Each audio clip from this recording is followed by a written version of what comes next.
Right, so a wee while ago I did a video following up on all the pro-Palestine demonstrations happening in the constituency of Keir Starmer's most loyal minion, the Shadow Health Secretary Wes Streeting. Streeting is not only in lockstep with Starmer on everything, he's hell-bent on bringing even more privatisation into the NHS, as well as being a devoted member of Labour Friends of Israel. He's heavily backed by the Israel lobby and has ignored the uproar there has been locally in his constituency, Ilford North, and the area covered by Redbridge Borough Council, which Streeting's constituency falls under. In fact, it has been the Redbridge Community Action Group, so sick of Streeting's pro-Israel, pro-Starmer ways, it organised protests consisting of hundreds of Streeting's constituents outside his constituency office over his failure to call a ceasefire. But now they've organised so that they've got a candidate to stand against him, standing up not just for Ilford North, but as a British Palestinian woman, their chosen candidate, Leanne Mohamad, will also be standing up for the rights of Palestine.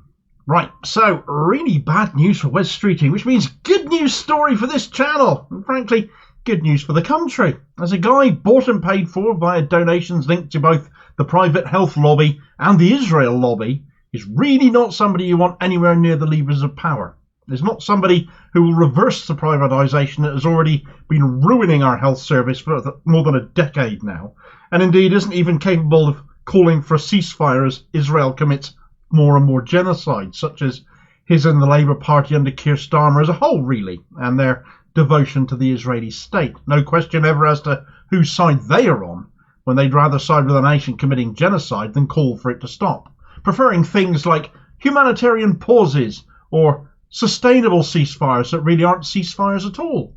But it sounds good if you put the word sustainable in the front, doesn't it? It does sound a lot better if you use the word permanent instead, though.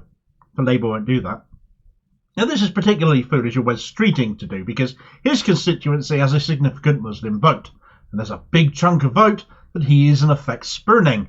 When the Muslim vote was formerly one Labour could take for granted, losing it can be costly to a number of Labour MPs. Streeting's just one of them. Starmer has now made this even worse by shifting Labour to a position of no longer backing the recognition of a Palestinian state. So he's very much being lent on by the Israel lobby right now, I would think. Choosing to announce that policy move here and now of all times shuns that Muslim vote even further. And actually, when you consider that this is a guy who regularly mixes Zionism with anti-Semitism, the fact he recognises and supports a Jewish state of Israel, but now has announced he won't do likewise for a Palestinian Muslim state, by his own measure, his announcement therefore can't be read any other way than as Islamophobic. But making things worse for Streeting still, that candidate selected at a hustings held last night by the Redbridge Community Action Group is a British Palestinian, making this contest not only about delivering for the people of Ilford North, an MP who actually bothers with them, but that actually they could have a choice here between two candidates where one stands with the oppressor and the other with the oppressed. It's also in the hands of Ilford North to make sure that the private health lobby's investment in Streeting turns out to be a poor one, by seeing him lose his seat and get him dumped out of Parliament too. Leanne Mohamad won the hustings last night, having been selected by more than 200 of the attendees. So this was a significant event. There was a lot of people there. Therefore, don't think for 1 minute she doesn't have a chance, because Streeting is so well known, always on TV. Surely, my goodness me, she can't possibly be able to topple this guy. Well, his majority is only 5,218. That's in a constituency of over 100,000 voters, and where Muslims make up more than 23% of the voting population. In fact, as I said in another recent video, because of boundary changes, things are even worse than that for Streeting going into the next general election, as a section of the even more Muslim Ilford South is being added to his constituency. Might only be a tiny bit, but considering that constituency is more than 43% Muslim, it lends weight to a problem Starmer's Labour have made for themselves amongst Muslim voters and seem intent on doubling down on it, possibly because their intensive wooing of Tory voters is more important to them than the Muslim demographic.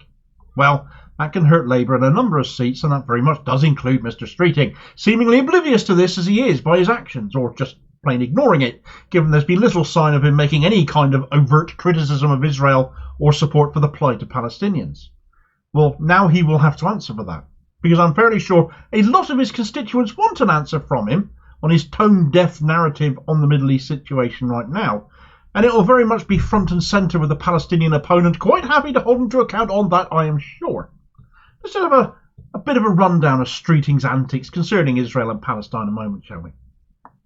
He's referred to the genocide case that South Africa have brought against Israel, in which South Africa are widely thought to be likely to win, with hopefully impending provisional orders which will lead to a ceasefire soon, as a distraction. 30,000 dead Palestinians and holding Israel to account is a distraction. What a charming chap. He claims to want a ceasefire, yet when one was brought to Parliament, he abstained on it. He was never off TV attacking Corbyn over anti-Semitism, yet can't bring himself to criticise Israel when cause to is now blatantly obvious. There are the donations linked to the Israel lobby. There is his membership of Labour Friends of Israel. He abstained on the boycott bill the other night, presumably because it would be an endorsement of BDS and that could be used against Israel. He called Corbyn and Farage two cheeks of the same backside. That must make him a wart on Tony Blair's unmentionables then.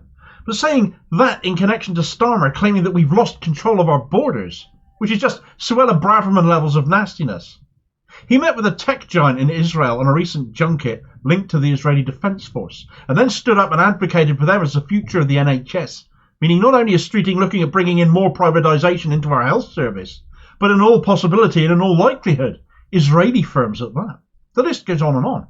He is one of the most singularly dislikable MPs going, but as one chap at the hustings said, a local member called Mohammed Rahim Saeed, we have voted a Palestinian woman to take on Wes Streeting and Labour at the next election in Ilford North.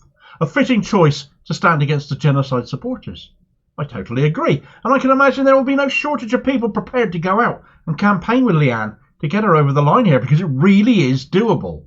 If you're local, get involved. Visit redbridgecommunity.org/get-involved to sign up and help out. It's not just boots on the doorsteps and leaflet stuffers needed. There are roles to suit everyone right now. In a general election where there's little hope of change coming should Labour win, which seems likely still, there are little rays of hope here and there that show that not necessarily everything is going to go Keir Starmer's way. It doesn't have to go his way. His sidekick Streeting is exceptionally vulnerable. There is no better candidate that could stand against him right now than a British Palestinian, a British Muslim, standing up for Ilford North and for Palestine. And if you watch this video here next, you can find out all about Streeting's plans for a Pro Israel NHS. See if that doesn't harden your resolve to get involved against him a bit more, and I'll hopefully catch you on the next vid. Cheers, folks.